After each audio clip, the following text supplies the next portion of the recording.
So, we will start now. Okay? Recording na Opo. to. Okay. Okay. Hello everyone. Good morning from my end. It's 8:30 in the morning in Denmark. My name is Fatima and I am the uh, person behind this business page. I am a half Filipina and a half Vietnamese. And together here with me are my sisters, and I will introduce them to you later on. Um, as I said before, my name is Fatima. I am originally from the Philippines, but right now I'm living here in Denmark, and I work as a housekeeper. And aside from that, I have this digital online business which I run on the side. The purpose of this interview is we would like to interview members from our family, but I was trying to catch my children, but it's not possible. Of all of them are busy. So what I did is I catch my sisters. So I have two sisters, and they are here to join me. So Peng, I think you introduce yourself. Pwede kang mag-Tagalog. It's okay. Hello everyone! Good afternoon po. Ngayon dito sa Pilipinas, ako po si Pilar Muñoz Albania, pangalawang kapatid ni Ate Fatima Muñoz Nguyen. Ako po ay nakatira dito sa Pilipinas, permanently dito sa Pilipinas at nagtatrabaho po ako sa isang government agency. As nakikita niyo po, ang background ko, Christmas tree, kasi nasa Pilipinas po ako. Yeah, ang aga ninyong nagde-decorate sa Pilipinas. Yeah, September pa lang, parang nagde-decorate na kayo. Kami dito oo, yun. hindi. Kami dito hindi. Sometimes we have to wait 1st of December. Doon pa lang kami wala pa akong dekorasyon dito sa bahay. Dito sa Pilipinas, pag pumasok na ang Burr, automatic may mga Christmas decor na yung iba. Yeah. Medyo late na nga ako pahabol-habol lang sa mga decorations. Yeah, Yun. okay. Thank you for that very nice introduction, Peng. Oh, your turn, Tess. Hello po. Ako po si Teresita Muñoz, bunsong kapatid ni Ate Fatima at saka ni Ate Peng. Recently, nandito po ako sa Switzerland. And I'm a mom for growing 4 kids, 4 boys. Yeah. At nagtatrabaho po ako sa nursing home. Yeah. Yeah. Ayun. Alam Ako nyo po yung kagabi. bunsong kapatid nila. Yeah. Alam mo kagabi, Tess, na pinanood ko yung actually hindi ako nanood.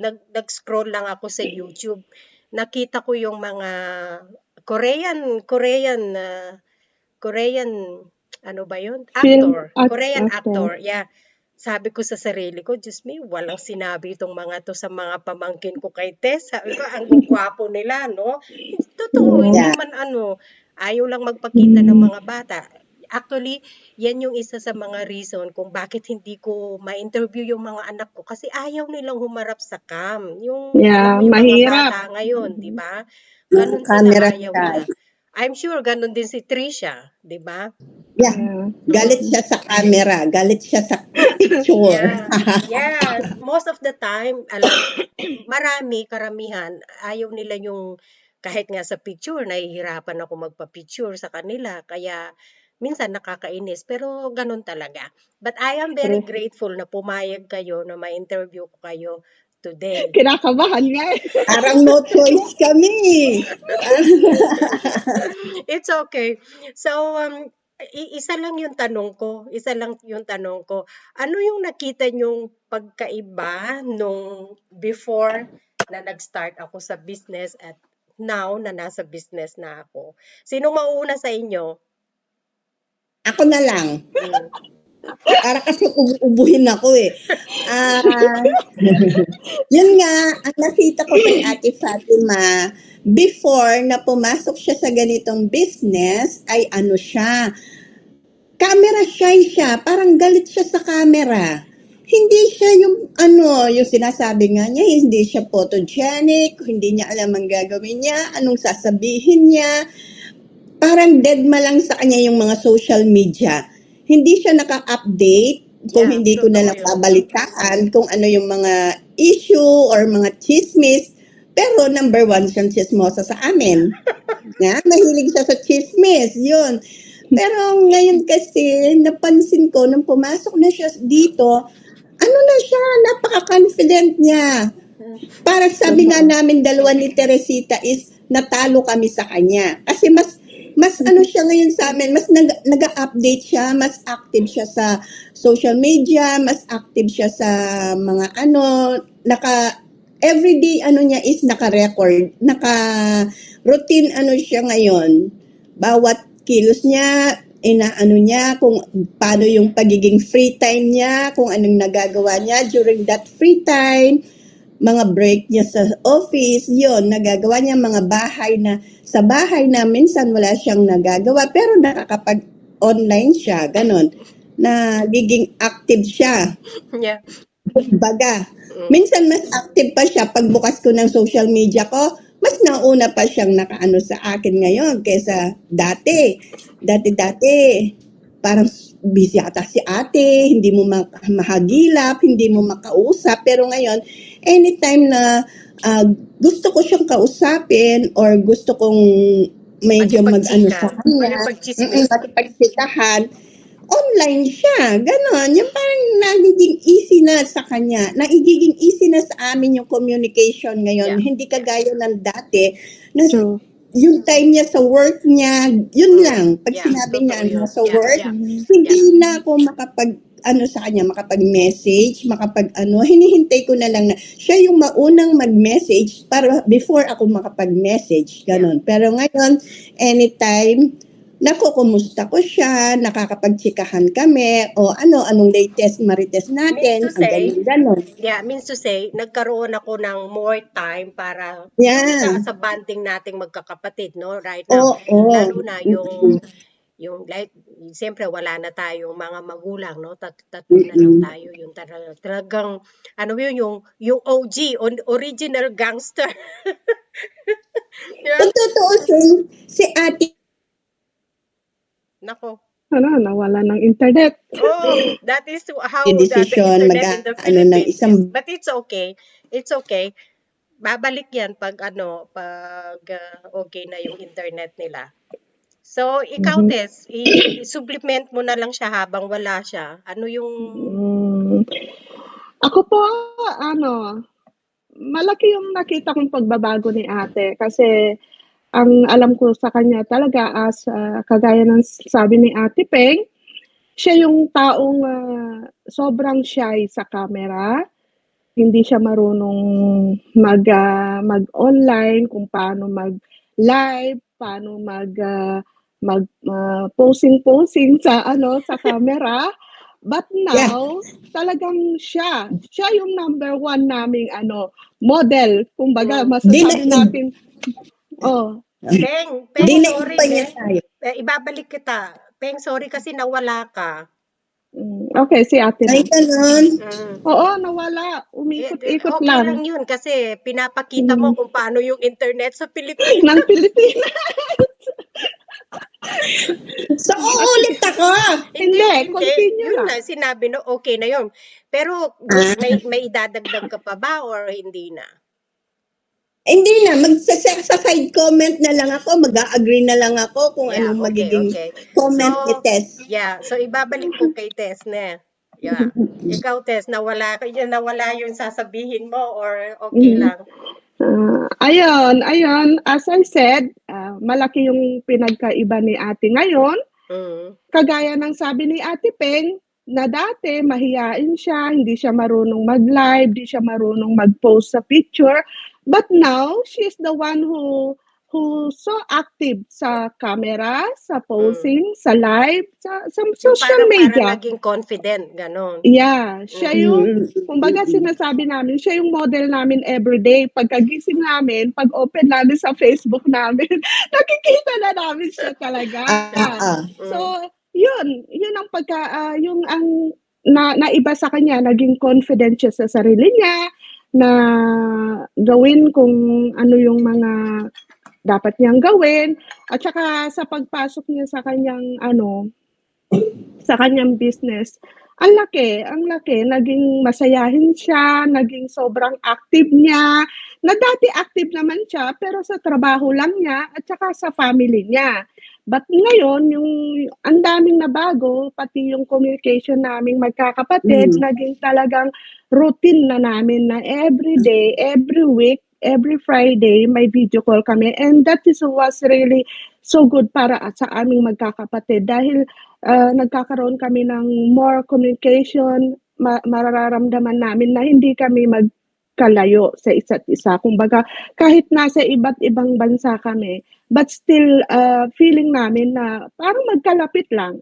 Mm. Baka As yun, maiyak naman ako yeah. dyan, no? Yeah, yung talagang Nung wala masaya. pa siya nung wala pa siya sa online business, hindi siya mahilig humawak ng cellphone or ano sabihin na natin ganon.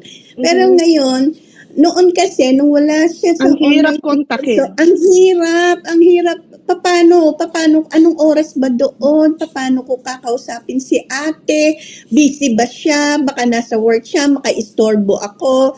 Pero ngayon, hindi. Hindi, anytime, just a text of, a message of, hi ate, reply na siya kagad. And which is means na anytime, ano na siya, madali na siyang kontakin, hindi na mahirap, yung Yeah. time niya, hawak na niya. Ganun Yeah. yun. No, yun totoo Yun, yun yun kasi ang, from yun, the oo. business, totoo yung mga sinabi nyo. Before, no, talagang sub-sub ako sa trabaho. Mm, Kahit naman ngayon meron, pero ang naging pagbabago lang is I know how to manage my time. Pag Yes, sinabi kong yes. okay, Mhm. yan yung oras na Mhm. ibibigay ko sa pamilya ko, sa Mhm. mga kapatid ko, Kung gaya ng yeah, mga binanggit yeah, nyo kumbaga, kanina, na oo. yung session natin na every Friday, na yung video call nating magkakapatid, hindi pwedeng alisin yun kasi naka-schedule yun sa sa plano ko every week, no? But aside from that, nagme-message din tayo sa isa't isa, right? Yeah. Pero yung video mhm. call, ginagamit natin yun para sa marites. Dati Oo. na hindi ka pa sa online, pagka tatanungin ako ni Tess na, ate, nakausap mo ba si Ate Fat?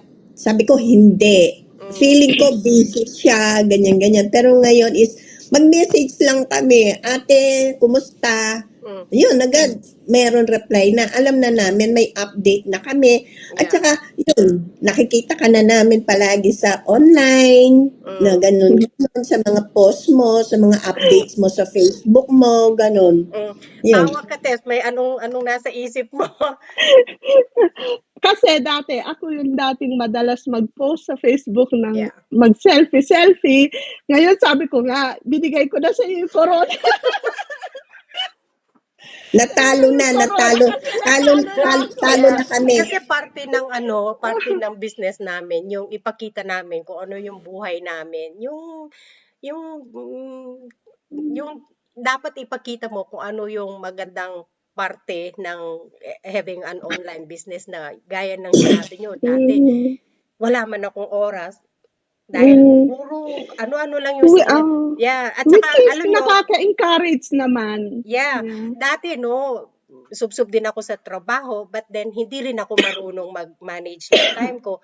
Pag halimbawa na may time ako, yan, sa chismis, sa Korean drama or sa Netflix. Yeah. Yeah, but now, meron pa rin, pero binawasan ko. Like, halimbawa, syempre, hindi naman lahat ng oras puro sub-sub sa trabaho, no? Kailangan mag-enjoy ka rin. So, sometimes, nagsiset din ako ng time na manood din ng K-drama, ganon. Iba lang yung pinanonood ko.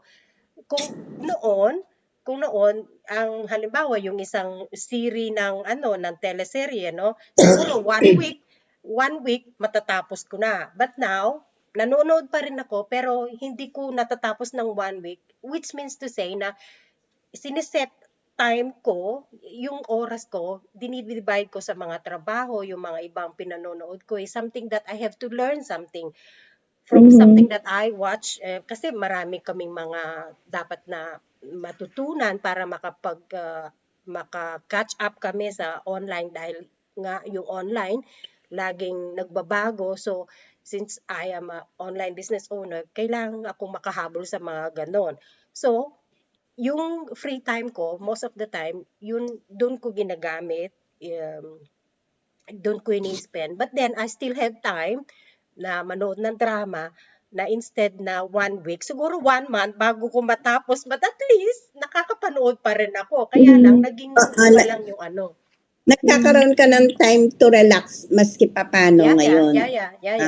So, Mhm. yeah.